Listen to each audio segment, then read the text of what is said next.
नमस्ते, प्रणाम। मैं रविशंकर सिंह आपको फिर से अपने नए वीडियो में आप लोगों का स्वागत करता हूं। तो गाइस, कहते हैं ना कि भोजपुरी को एकदम तहस नहस करने पे कुछ लोग पड़े हैं। और मैं थोड़ा बिजी था, मैं देखा नहीं था इस चीज़ को। मैं थोड़ा सा देखा था पर मुझे समझ में पूरी बात नहीं आई थी कि आखिर मामला क्या था। जी हाँ, उसी की बात कर रहे हैं, मंथरा सिंह, जो अपने आप को समझती है लता मंगेशकर जी। सॉरी, मैं उनका नाम ले लिया, इससे कंपेरिजन कर दिया। ओ सॉरी।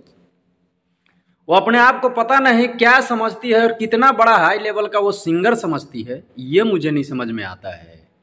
मतलब मंथरा सिंह, औकात में रहो, औकात में। जौना के बारे में तू बोलत हो ना, हाँ, मेन बात हो कि क्या करी, सुबह सुबह के मूड बा, ढेर ना बोले के चाहत तो नहीं, मान लो से कि कुछ बोल दिली तो गड़बड़ा जाइए अनु। ना तो एक बात ध्यान और आंख कान नाक सब कुछ सुन ल और समझ ल खोल के। कहत नहीं जौन तहरा के हई राय या विचार जौन दिले बारू वो करो के कहत नहीं कि जेकरा बारे में बोलत हो, जेकरा बारे में तू पोस्ट कैले हो, और जेकरा माने तू कैसे सोच ललू कि हो तोहरा साथे गाना गवा दिहन।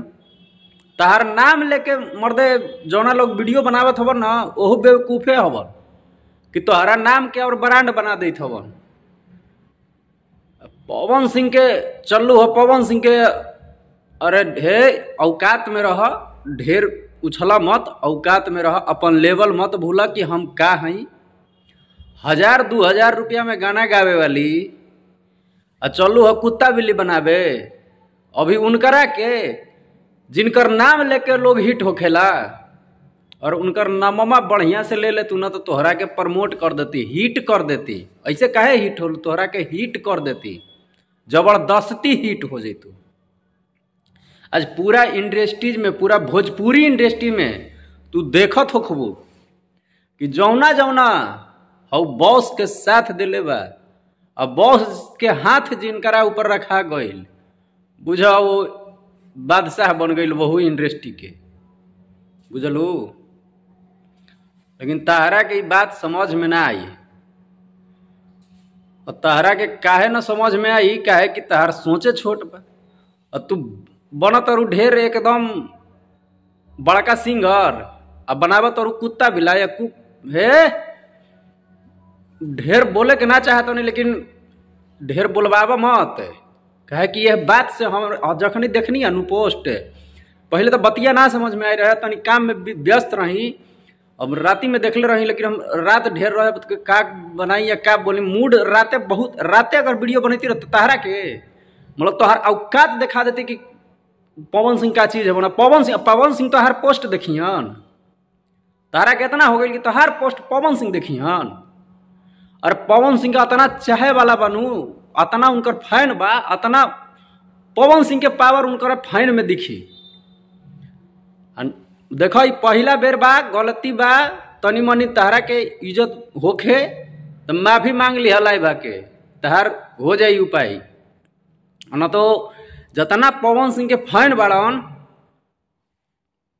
और हम का बोली भीतरी से इतना चिढ़ बढ़ता, लेकिन सुबह सुबह के टाइम बाया वही एकदम सुबह सुबह बाया, कुछ बोले के नहीं चाहत। लेकिन जौना करम तू कैलू है ना मंथरा, तोहर नाम ना ले, तोहर नाम लेला से तोहरा के प्रमोट करे के बा, तोहरा के गिरावे के बा। तोहर औकात बा कि आज ले कौनो उठा के देख लियो कि पवन भैया तोहरा से गाना गवैहन, तोरा लगता। और जौना तोरा साथे ऐसे कैले बा, तो भेजले बा, तो कहले बा, उनकरा के डायरेक्ट काहे नहीं कहत, उनकरा के कह तो हाई राइटर और वो सबसे निरोध करो तरु के हमार सुरीली आवाज को किसी अरे गहरे मनावत और कुत्ता बिलाई, उनकर बोल गोड़वा धोके फेंक दिहन उनकरा में होबू। अरे गोड़ धोके पवन सिंह फेंक दिहन उनकरा में होबू। देखो औकात में रह, औकात में। अगर हिट होवे के अतने शौक बा तो कोनो अच्छा चीज करके हिट होख, ठीक नु, अच्छा काम करके हिट होख। पवन सिंह वो ब्रांड हवन न, कि देश और विदेश जाने ला पवन सिंह के। भोजपुरी इंडस्ट्री ना देश और विदेश भोजपुरी के पर्चा लहरावे वाला पावर स्टार पवन सिंह, अकेला भोजपुरी के सुरीला बादशाह, सरस्वती पुत्र पवन भैया, पवन सिंह हवन। पवन सिंह हमनी के बुझल कि का हवन। हम केहू के कम नहीं के कहत, भोजपुरी इंडस्ट्री में सब गायक बड़न, सब अच्छा गायक बड़न, सब बढ़िया गावेलन, लेकिन पवन सिंह हवन। बढ़िया बढ़िया गायक जौन हवन उनकरा से जाके बतिया, उनकरा से समझ कि हम का कहनी है, तोरा के का। अरे बहुत चिढ़ बरता तारा ऊपर, बहुत जाके चिढ़ बरता एकदम। कहता नहीं मंथरा जी का जी लगाई तोहरा के।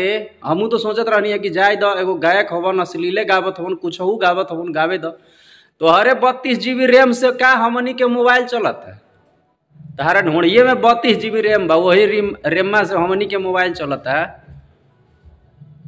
भइल बाड़ू ढेर कंट्रोवर्सी में आवे के शौक लगल बा। हाँ, मेन बात यही बा, ऑडियंस लोग आप रोल के बता दी कि ई चाहत रहे कि अभी पवन सिंह के मैटर उठल बा, काहे ना यही बहती गंगा में हमहू तनी दोबारा हिट होली, है ना, यही चाहत रू। तो दोबारा हिट होवे खातिर कोनो अच्छा कर्म करो। अहे बहुत गुस्सा बढ़ल पवन सिंह के, आलतू फालतू तू डायरेक्ट बोलू हो। जौना भी कंट्रोवर्सी में रहल हा उतना डायरेक्ट ना बोले रहे, जौना चीज तू बोलले हो वो गाना के चलते। वो गाना तू सोच कैसे लोग तोहरा से पवन सिंह गाना गवाई हन, कैसे गवा दी हन तोहरा से पवन सिंह गाना। और जौना तहरा साथे ही कैले होई, जौना मान ला कि तोरा के गाना बतैले होई कि तहरा जब पवन सिंह के गाना आई हई आई हो, तो उनकरा के तू कह, उनकरा के कह डायरेक्ट, उनकरा के तू बनावत तरु कुकुर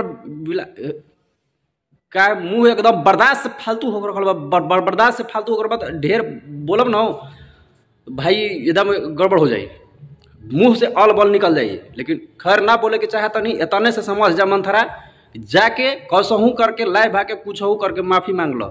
न तो अब ही तो हमनी ऐसा तो छोट मोट हई जो ना, तो देखिए ना कतना तहरा के गंजन कर दी हन सा, चले लायक ना रहबू।